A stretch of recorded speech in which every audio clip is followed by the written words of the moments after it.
And we keep talking. In fact, we had a mechanic in Arivaca. We asked him one time, you know, what kind of vehicle do you recommend? And he smiled at us. His name was Cliff. And he looked at us and he scratched his head and he goes, "A tank?"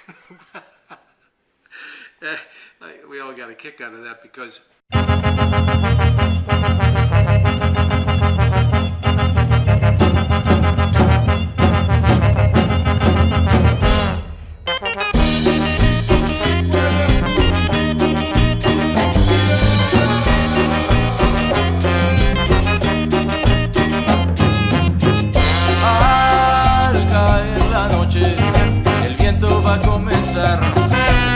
de un buen amigo, esa foto en el viejo lugar.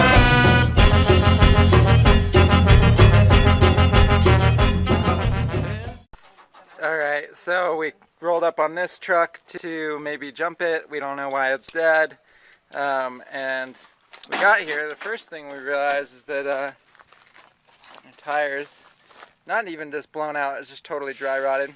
So Liza's working on fixing the tire while we try to jump this other vehicle. Let's see the inside there. Oh, looking really pretty.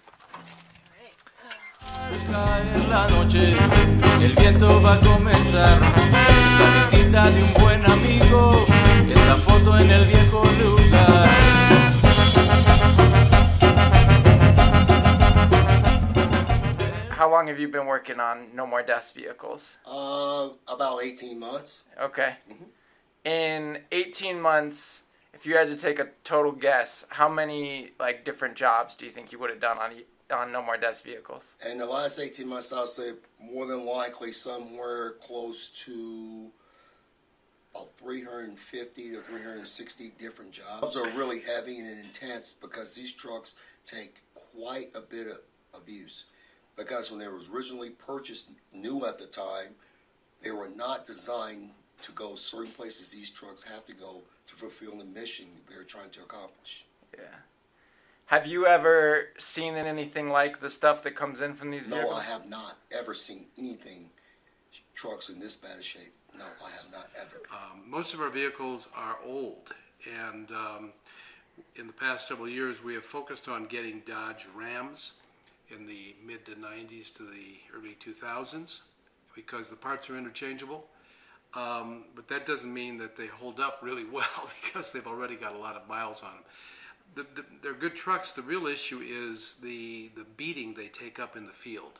If anybody's been out in the desert, and particularly volunteers who've come to work for No More Deaths understand immediately how a vehicle can just get beat up.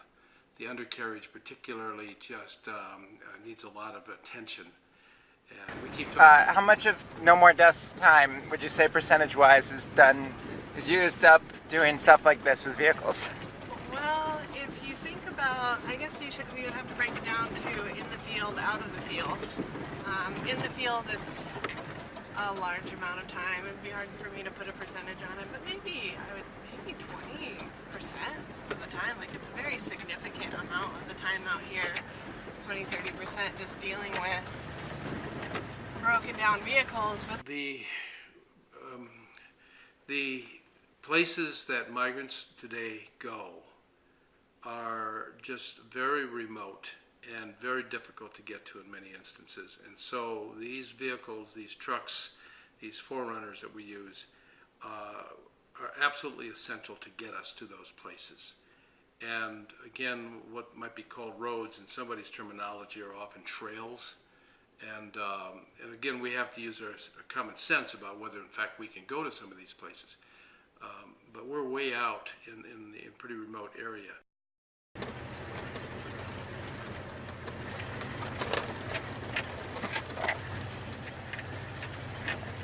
It's very bouncy video. You might make someone throw up.